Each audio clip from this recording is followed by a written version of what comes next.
Hello everyone. Sri Jawaharlal Darda Education Societies, Yavatmal Public School welcomes you to the digital world.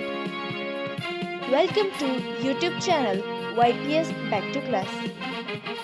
Please like and share our videos and subscribe the channel.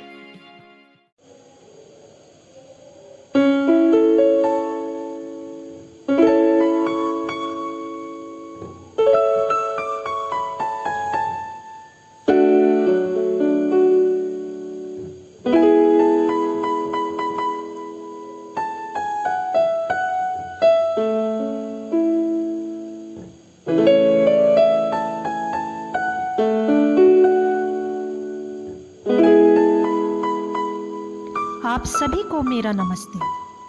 मैं Yavatmal public school की हिंदी शिक्षिका Smita Mishra Yavatmal public school के back to class इस YouTube channel पर आप सभी का बहुत बहुत स्वागत करती हूँ। आज के हमारे इस वीडियो में हम एक बार फिर से काल के बारे में ही जानेंगे। काल यानी समय, फिर वो समय बीता हुआ हो, चल रहा हो या फिर आने वाला समय, उसे हम काल कहते हैं।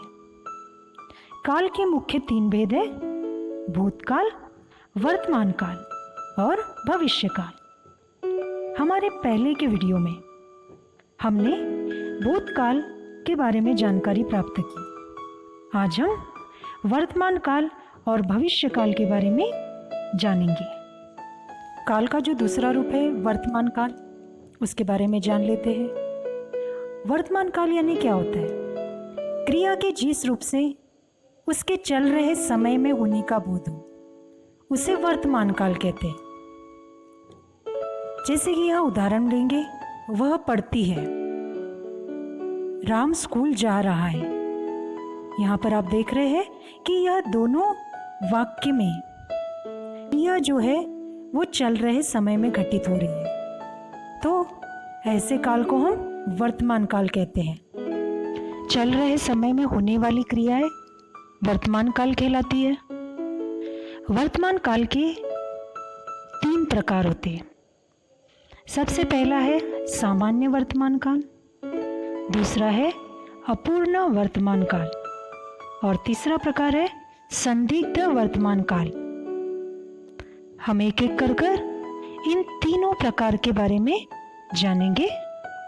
सबसे पहला जो प्रकार है सामान्य वर्तमान काल, अपने नाम के अनुसार ही क्रिया के जिस रूप से कार्य का वर्तमान काल में सामान्य रूप से होना दर्शाया जाए, वह सामान्य वर्तमान काल कहलाता है। अर्थात जहाँ पर हम हमारी क्रियाएं सामान्य रूप से वर्तमान काल में करते हैं, उसे कहते हैं सामान्य वर्तमान काल। जैसे कि उदाहरण के तौर पर राधा घर जाती है, अनुपमा बाजार जाती है, सीमा नृत्य करती है। इन तीनों वाक्यों में जो क्रियाएं है वह सामान्य रूप से वर्तमान काल में घटित हो रही है, तो उसे हम कहते हैं सामान्य वर्तमान काल। अगर अलग तरीके से कुछ उदाहरण लिया जाए तो हम स्कूल जाते हैं, हम खाना खाते हैं, तो ये उदाहरण भी सामान्य वर्तमान काल के अंतर्गत ही आते हैं। दूसरा जो प्रकार है अपूर्ण वर्तमान काल, क्रिया के जिस रूप से उसके चल रहे समय का बोध हो, उसे अपूर्ण वर्तमान काल कहते हैं। इसका मतलब यहाँ पर यह है कि जो आपकी क्रिया है वो अभी चल रहे समय में शुरू है, ऐसी क्रियाओं को अपूर्ण वर्तमान काल कहते हैं। जैसे उदाहरण के तौर पर देखेंगे, वह खाना खा रहा है, शाम पुस्तक पढ़ रहा है, बच्चे खेल रहे हैं। इन वाक्यों में आपको पता चल रहा है कि जो क्रियाएं है वह चल रहे समय में शुरू है। जैसे कि पहले वाक्य में खाना खा रहा है, अर्थात अभी भी क्रिया ये शुरू है।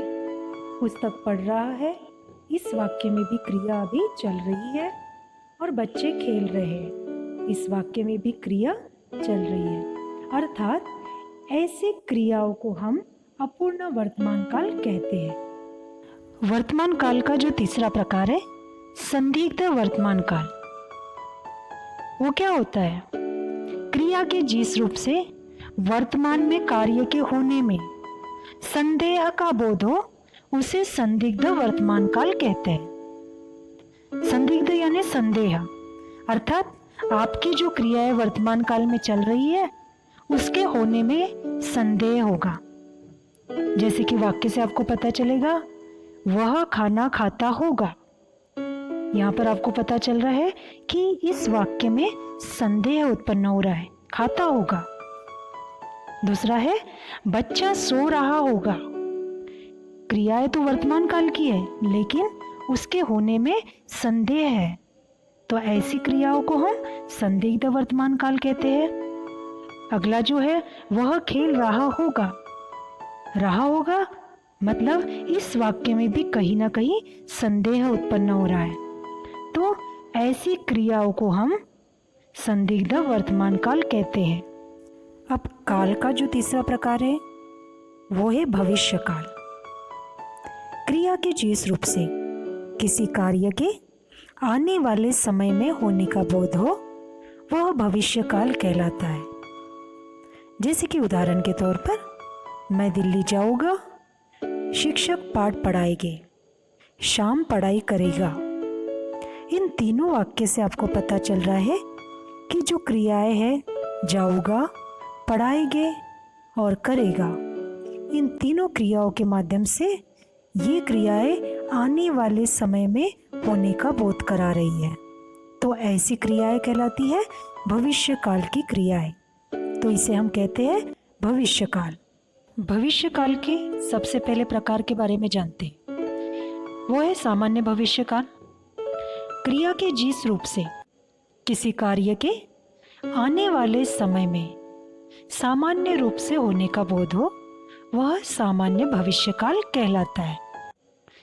अर्थात जो क्रियाएं सामान्य रूप से भविष्य काल में घटित होती है उसे सामान्य भविष्य काल कहते हैं।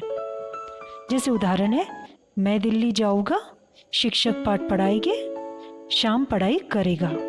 इन तीनों वाक्यों में बताई गई क्रियाओं से आपको पता चल रहा है कि यह जो क्रियाएं हैं यह आने वाले समय में होने वाली है, इस बात का बोध करा रही है, तो ऐसी क्रियाएं सामान्य भविष्य काल कहलाती है।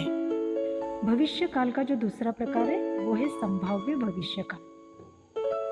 जब आने वाले समय में क्रिया के बारे में संभावना प्रकट हो या उसके होने में संभावना हो तो वह संभाव्य भविष्य काल कहलाता है।